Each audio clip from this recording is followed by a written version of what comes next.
छत्रपती शिवाजी महाराजांची कीर्ती थोरवती. महाराजांची कीर्ती अशी थोर, स्वराज्याचा निर्मिती तोर, अशा तुफानाला रोखाया कुणी शत्रू नाही थोर. अफजल खान वधाची बरं का, अफजल खान वधाची सर्वांनी चांगली धास्ती घेतली होती. कुणीही सरदार महाराजांविरुद्ध पुढाकार घेत नव्हता. अशी परिस्थिती ही घटली, सरदार तलवार हटली, चिंतेत बडी बेगम दरबारी अशी म्हटली. काय म्हणतात बडी बेगम? सलामत खां सिद्दी जौहर, हमने ये तय किया है कि भारी फौज, भरपूर खजाना और जबरदस्त तोपखाना तुम्हें देकर सिवा को जड़ से उखाड़ने के लिए भेज दिया जाए. जरूर. मरहबा मरहबा, सुभान अल्लाह. बडी बेगमनं चाल चालली. सिद्दी जोहरची स्तुती करून, त्याचा मान सन्मान करून, त्याला मानाची तलवार देऊन त्याला स्वराज्यावर चालतं केलं. सिद्दी थोर असा सरदार, सिद्दी थोर असा सरदार, फबडतेच त्याची तलवार. 40,000 सैन्य घेऊन चालून येते स्वराज्यावर. मध्यंतरी कपटी औरंगजेबानं डाव साधला. स्वराज्याचं दुखणं पाहून शाहिस्ते खानाला 1 लाख सैन्यानिशी स्वराज्यावर चालतं केलं. ही आक्रमणाची बातमी आऊसाहेबांना हेरांमार्फत कळाली आणि आऊसाहेबांनी दरबार बोलवलं.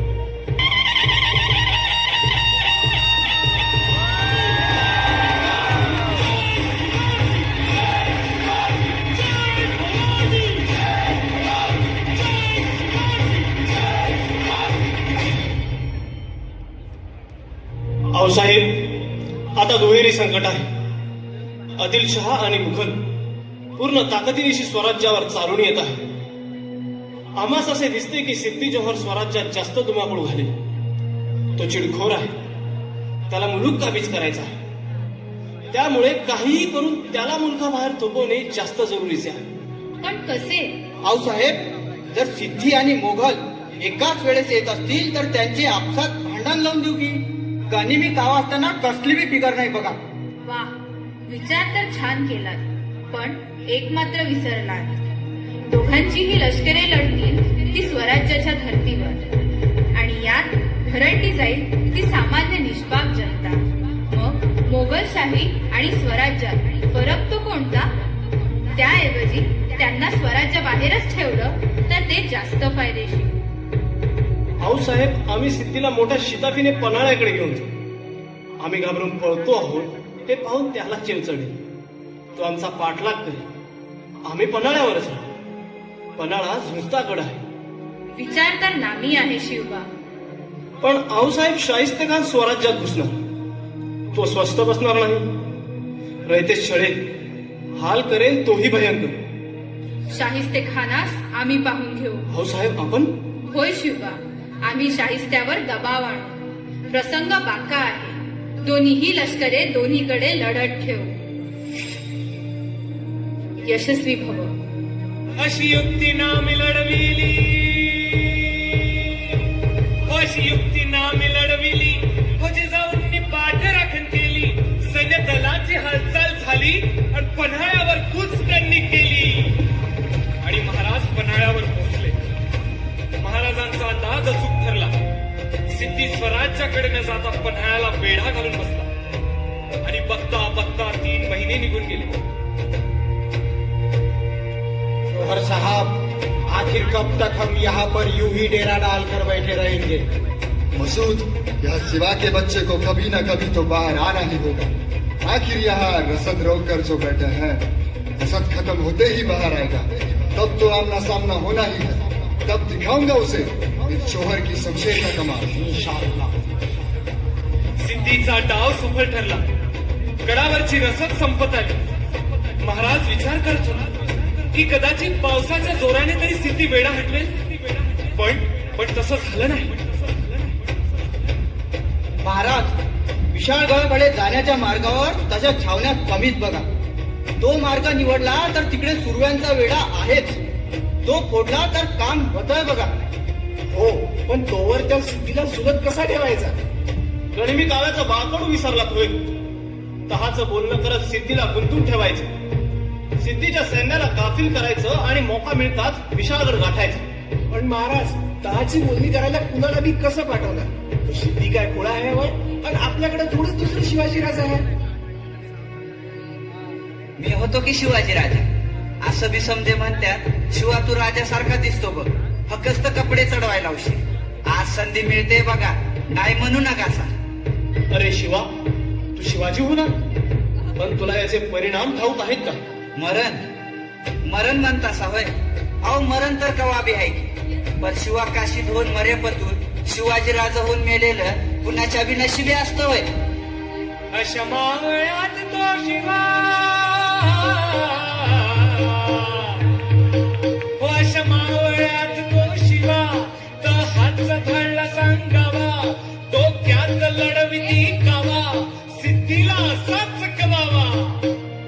महाराजांनी सिद्धीला चकवण्यासाठी तहाचे बोलणे करायला माणूस पाठवला आणि मग शिवा काशीत शिवाजी महाराज बनला. आणि मग ठरल्याप्रमाणे तसा वेश त्यान घातला,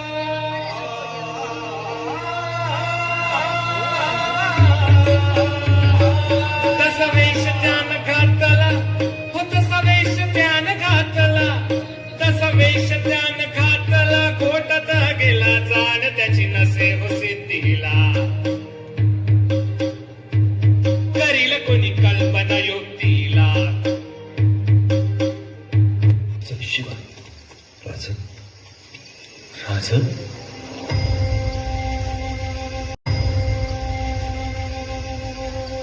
आमच्या सभेत झाली. राज शिवा, आम्ही सांगतोय आमच्या सभेत चल. आता जे काही होईल ते आपल्या अवघ्यांचे होईल. चल राज.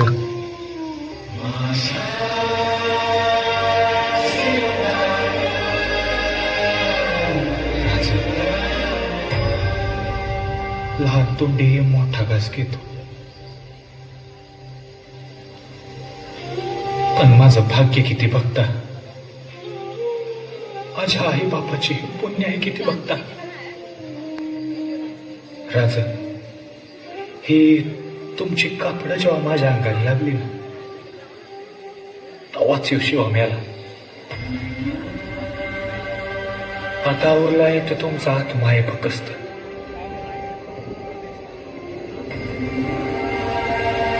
राज, तुमच्या ध्यानात येत नाही, पण मला स्वर्गाचं दर दिसतंय.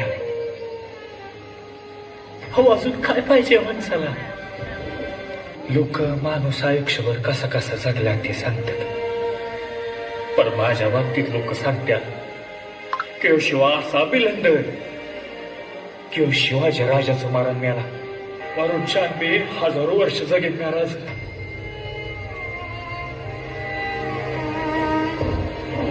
चला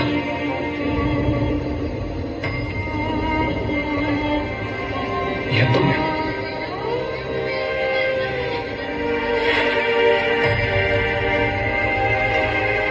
चला हा खेळ दवडू नका.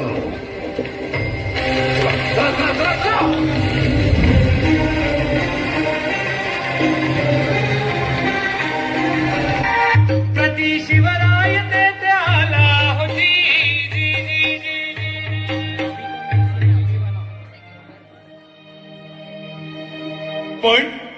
पण फाजल खानानं त्याला ओळखलं आणि मग दैवानं दगातीत दिला, दैवानं दगातीत दिला. शिवाला त्यानं ओळखला, शिवाला त्यानं ओळखला. शिवसिद्ध असे मृत्यूला, शिवसिद्ध असे मृत्यूला. सरकन काळ कटरीला, सरकन काळ कटरीला. पोटात त्यानं भोसकला, पोटात त्यानं भोसकला. शिववेदनेन कनवळला, शिववेदनेन कनवळला, शिववेदनेन कनवळला. अरे हाट सिद्धी, आता कसले महाराज मिळतात तुला? आता निसटले ते. माझं काम फत्ते झालंय. महाराजांच्या नावानं मरण येतंय, हेच माझं भाग्य. मुद्रा, आता शेवटचा मुद्रा. आखिर ये शिवा ऐसे वफादार आदमी लाता कहाँ से है? हाँ? अशा या नामी आणि शूरवीराचे बलिदान हे स्वराज्य उभारणीच्या कार्यात चिरेबंद ठरलं आणि महाराज बाजीप्रभूंना घेऊन 1200 मावळ्यांनीशी 12 जुलै 1660च्या पावन रात्री विशाळगडाकडे निघाले. जोहरनं मसूदला महाराजांच्या मागं लावलं. मराठ्यांच्या तलवारीची धार दाखवायची वेळ आली. थांबा महाराज, घोडखिंडीत या विजापुरी फौजा मी रोखतो, तुम्ही पुढे व्हा. तुम्हाला मरणाच्या दारात सोडून राजे, तुमचा प्राण लाख मोलाचा आहे. लाख मेले तरी चालतील, पण लाखांचा पोशिंदा जगलाच पाहिजे. जा राजे जा. माझे वडीलकीच्या नात्याने सांगतो, मुलावर मोसस तोफांचे 5 बार द्या. निघा राजे निघा. जा राजे जा. कोणाची ही राजांची वाट आहे. जा राजे. पुढे वा. आम्ही आहोत. येतो बाजी, आम्ही तुमची वाट पाहू.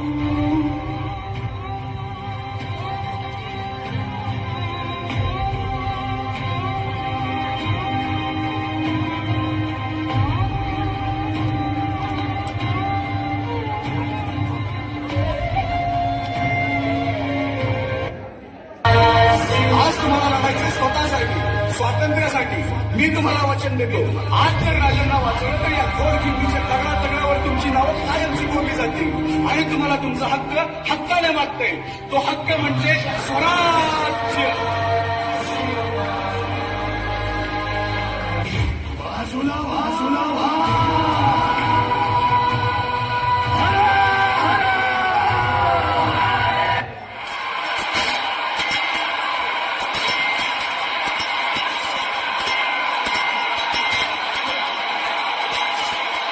गर्जना भयंकर केली, गर्जना भयंकर केली, कोपली काली आग भडकली. सेना सागर खावळे मोठा, खाड खडकोळ्याच्या टाका. वीर झुंजाया गेली झेपा, वीर झुंजाया गेली झेपा.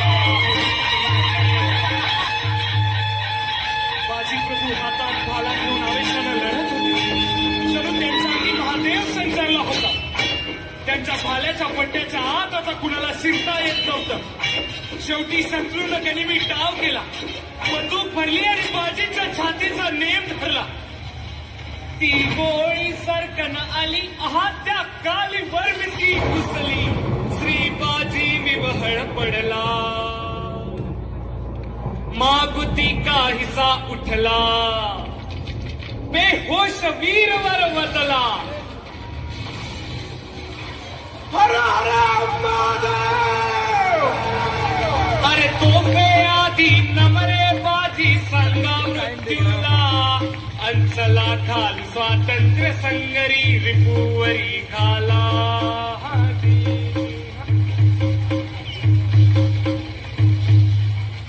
बाजे महाराज गडावर पोहोचले नाही. तोफांचे 12 जण झाले. बाजी, तो दूरवर दिसणारा विशाळा पहा बाजी. ती मावळे चढताना दिसतात बाजी.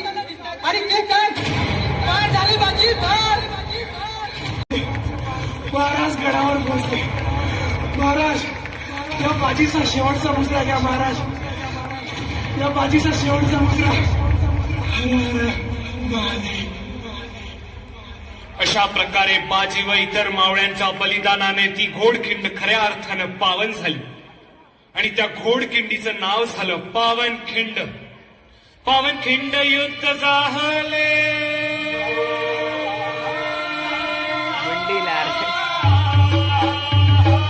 पावनखिंड युद्ध झाले. पावनखिंड युद्ध झाले.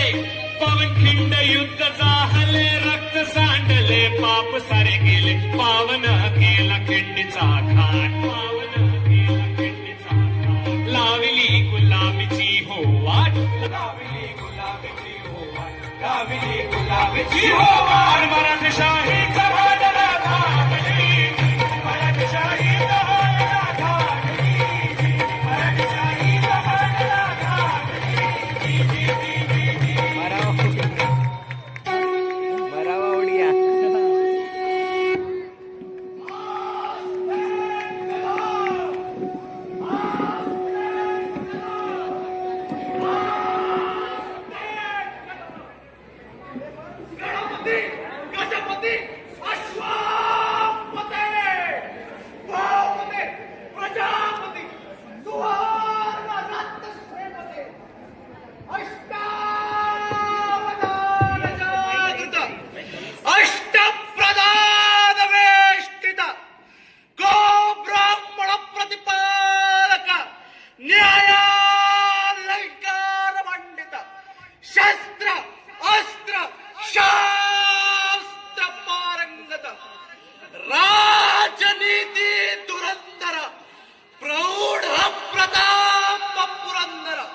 क्षत्रिय कुलावतंस सिंहासनाधीश्वर श्रीमंत श्रीमंत श्रीमंत श्रीमंत छत्रपती श्री शिवाजी महाराज की